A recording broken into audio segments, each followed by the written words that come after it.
It seems like every sales team out there is looking for an edge, something to help them close deals faster. Yeah, for sure. It's like the holy grail of sales, right? Exactly. And, well, today we're diving into an article that claims to have at least some of the answers. It's from the Sales Experts, Okay. and it's called Why Some Salespeople Close Deals Faster Than You. So, pretty intriguing title. Yeah, definitely grabs your attention. So let's jump right in the article. Starts by talking about the importance of understanding customer needs, Right. which sounds pretty basic, right? Yeah, you would think so. But the sales experts say it's about going deeper than that. It is. Like, it's not enough to just know what they need. You got to figure out why they need it. Oh, that's interesting. So it's about uncovering those deeper motivations. Exactly. And that's where a lot of salespeople miss the mark. So how do they suggest we go about doing that? Well, they talk a lot about the importance of asking the right questions. Like, instead of just asking, are you having problems with X? Whatever it is, you should be asking questions that start with why or how, So like, why is X so important to your business? Exactly right. Those kinds of questions get people talking, and that's when you really start to understand what makes them tick. And I guess that's where active listening comes in too, right? Absolutely. They stress that a lot in the article. Not just waiting for your turn to talk. Yeah, you got to really be present in the conversation, picking up on those subtle cues, I can see that being tough, though, especially when you're under pressure to close a deal. It is. It takes practice, but it's a skill that can be learned. And they make a really interesting point about how all of this, the questions, the listening, it all ties into building trust. Right. Because when a customer feels like you genuinely understand their needs, they're more likely to see you as a partner, not just some pushy salesperson. And that leads us to the next big thing. The sales experts highlight, which is emotional intelligence. Yeah. It's something we hear a lot about these days, but they make a really strong case for why it's so crucial in sales. Oh, yeah, for sure. They say EQ helps you navigate the human side of the sales process, So reading the room, adapting your communication style. Exactly, and being able to handle those tricky situations where emotions are running high. Like when a deal's on the line, the pressure's on. That's when EQ can really make or break you. So are they saying we should be sending our sales teams to therapy or something? Well, no, not exactly, but they do offer some practical advice for improving EQ. Okay. Like what? Well, first off, they say you got to practice empathy. Okay. Really putting yourself in the customer's shoes. That makes sense. And then pay attention to those nonverbal cues, body language, tone of voice. Oh, yeah. Those could be so telling. And of course, staying calm under pressure is huge. Easier said than done sometimes. Oh, absolutely. But it's a skill that can be developed. So it's about honing those soft skills that can sometimes get lost in the hustle of sales. Totally. And that's what sets those top performers apart. Now, the article goes on to talk about product knowledge. Right. Which, again, you might think is pretty obvious. You'd think so. But the sales experts say it's not just about knowing the features and benefits of what you're selling. Nope. They say you got to become a true product expert. So, like, I should be able to build a product from scratch. Haha. Well, maybe not that extreme, but you should definitely know it inside and out. Okay. Able to answer those tough questions that customers might throw at you. I guess it's like the difference between reading a restaurant menu and actually knowing how to cook the food. Yeah, exactly. It's about having that deeper level of understanding. And I can see how that would translate into confidence. Oh, for sure. And customers can sense that. They can tell when you're just reciting a script versus when you really know your stuff. Totally. And that confidence can be contagious, Makes a customer feel more confident in you. Exactly. And that's huge in building trust. Now, the article also challenges a misconception that I think a lot of sales organizations have fallen prey to. Oh, And that's the idea that more leads automatically leads to more closed deals. yeah. Quantity over quality. And the sales experts say that's not the way to go. It's not. They emphasize quality over quantity. That's interesting. So tell me more about what they recommend. Well, they advocate for a more targeted approach, instead of just casting a wide net and hoping for the best. It's like aiming for a bullseye rather than just throwing darts at the entire board. Exactly. You got to focus on those high-quality leads that are most likely to convert. Makes sense. Yeah. So how do you identify those high-value prospects? Well, the sales experts say data and analytics are your friends. Your CRM system, for example, can be a goldmine of information. Oh, yeah. It's packed with data. You can use that data to look at factors like industry company size, past buying behavior engagement level. And use those insights to target your efforts. Precisely. It's about working smarter, not harder. So it's not just about chasing every lead that comes your way. No, it's about being strategic and focusing on the ones that are most likely to pan out. This all ties into the next point they make, which is the importance of being organized. Oh, yeah. Being organized is crucial in sales. They say top salespeople know how to manage their time, follow up consistently, and keep their pipeline moving. It's like having a well-oiled machine. Everything runs smoothly. So what are some of their tips for staying organized? Well, they're big fans of using tools like COMs, task managers, calendars. Okay, the usual suspects. But it's not just about having the tools, it's about using them effectively. So having a system in place and sticking to it. Right, and being proactive instead of reactive.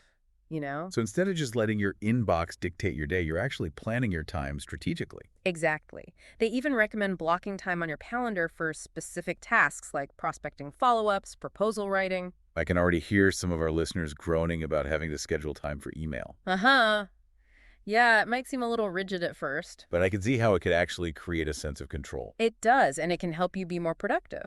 And they also talk a lot about the importance of mastering the follow-up. Oh, yeah, the follow-up is key in sales. But it's a delicate balance, right? It is. You don't want to be too pushy, but you also don't want to let things fall through the cracks. So how do you find that sweet spot? Well, the sales experts say it's not about counting follow-ups. Oh. It's about making sure every interaction adds value and moves the conversation forward.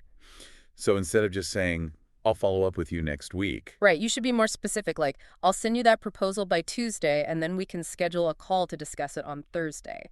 That's much clearer and more actionable.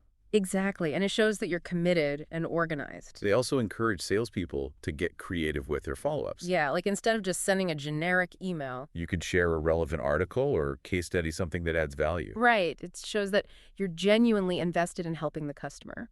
Now let's talk about something that can be a real stumbling block for salespeople at any level. What's that? Rejection. Oh, yeah. Rejection is part of the game. But the sales experts offer a fresh perspective on how to handle it. They say instead of viewing rejection as a personal failure. You should embrace it as a learning opportunity. Exactly. It's a chance to figure out what you could have done differently. So you're not just dwelling on the no, you're actually trying to extract some valuable insights from it. Right. And they even suggest reaching out to prospects after a lost deal to ask for feedback. I imagine that could be a little awkward. It can be, but it can also be incredibly valuable. Because it gives you that direct feedback from the customer's perspective. Exactly. And that can help you refine your approach and improve your chances of success in the future. Now, finally, the sales experts emphasize the importance of continuous learning and development.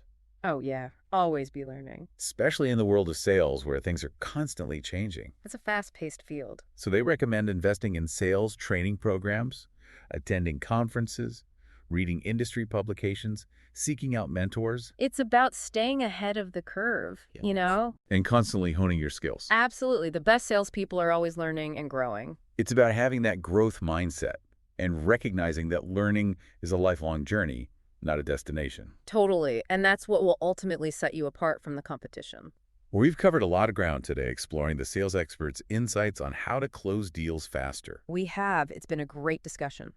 We've talked about understanding customer needs, leveraging emotional intelligence, prioritizing quality over quantity, staying organized, mastering the follow-up, embracing rejection, and continuous learning and development. It's a lot to take in. It is, but it's all incredibly valuable stuff. And it's all stuff that can make a real difference in your sales success. Absolutely. So if you're a sales leader looking to boost your team's performance, or an individual salesperson striving to reach new heights, there's something here for everyone. What really resonated with you from this article?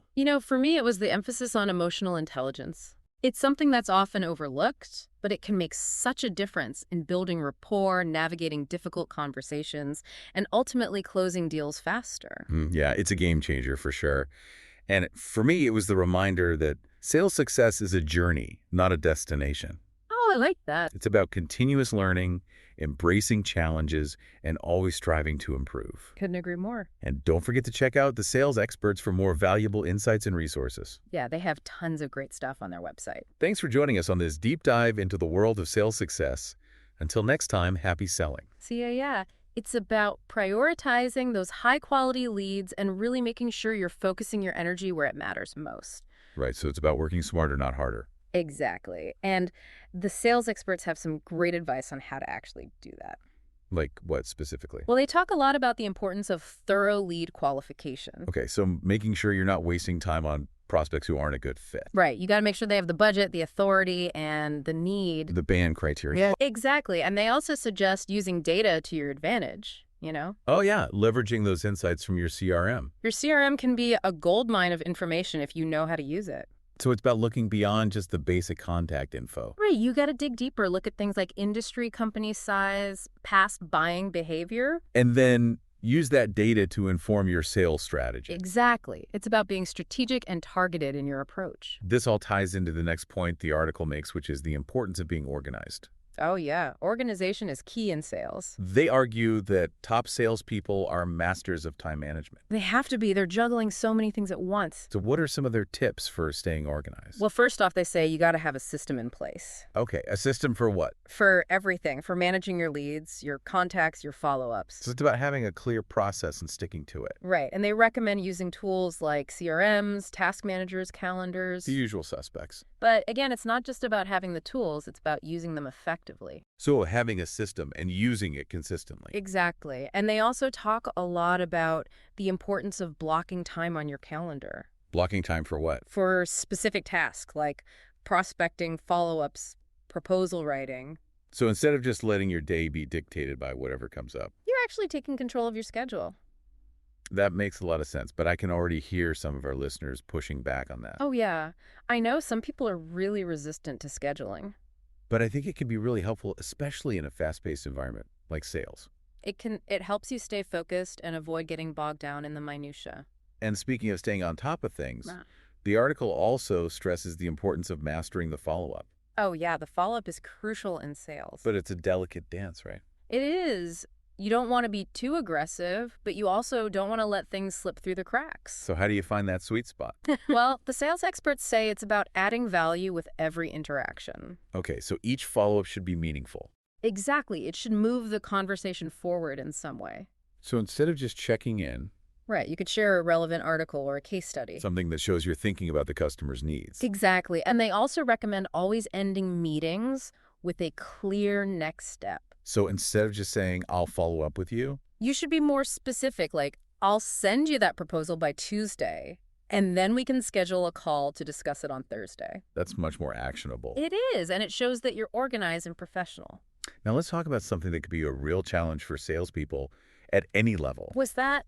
Rejection. Yes, rejection. It's inevitable in sales. But the sales experts offer a different perspective on how to handle it. Oh, yeah. They say you shouldn't view it as a personal failure, Okay, so how should you view it? as a learning opportunity. So it's about turning that no into something positive. Exactly. It's about figuring out what you could have done differently. So you're not just dwelling on the rejection, you're actually using it to improve. Right, and they even suggest reaching out to prospects after a lost deal to ask for feedback. Wow, that's brave. It can be, but it can also be incredibly insightful. Because it gives you that direct feedback from the customer's perspective. Exactly, and that can help you refine your approach and increase your chances of success in the future. Now, finally, the sales experts talk about the importance of continuous learning and development. Oh yeah, always be learning. They argue that the best salespeople are constantly striving to improve their skills. They have to. The sales landscape is constantly evolving. So they recommend things like attending conferences, reading industry publications, taking online courses, And seeking out mentors, you know. finding people who can guide you and offer advice. Exactly. It's about being proactive and taking ownership of your professional development. And it's about having that growth mindset, recognizing that there's always room for improvement. Absolutely. The best salespeople are lifelong learners. So it's not just about what you know, it's about your willingness to learn and grow. Exactly. That's what will ultimately set you apart from the competition. And that brings us to the final point the sales experts make, which is about building the right mindset. Okay, the mindset for sales success. Exactly. They argue that it's not just about skills and techniques. It's about having the right attitude. So what kind of attitude are we talking about here? Well, they talk a lot about the importance of resilience, you know. Being able to bounce back from setbacks. Exactly. Sales can be tough. There are going to be times when you get knocked down. But it's about getting back up and trying again. And they also talk about the importance of having a positive outlook. you know? Focusing on the good. Yeah, celebrating your wins no matter how small. It's about having that can-do spirit. And believing in yourself and your abilities. So it's not just about what you do, it's about how you approach it. Exactly. Your mindset can make all the difference. Exactly. It's all about your mindset, you know? And the sales experts offer some great advice on how to cultivate that winning attitude. Okay, so what do they suggest? Well, one thing they talk about is surrounding yourself with positive people. Okay, so like a supportive team. Yeah, colleagues, mentors, people who believe in you and your abilities. Because negativity can be contagious. Right, absolutely. It can really drag you down. But when you're surrounded by people who are positive and upbeat, it can really boost your morale and give you that extra push you need. they also talk about the importance of focusing on the process, not just the outcome. Right, it's not just about closing deals. It's about doing the right things consistently. Exactly, and celebrating those small victories along the way. So like making progress in a conversation even if it doesn't result in a sale. Exactly right. It's all about building momentum. And they also talk about the importance of staying motivated even when things get tough.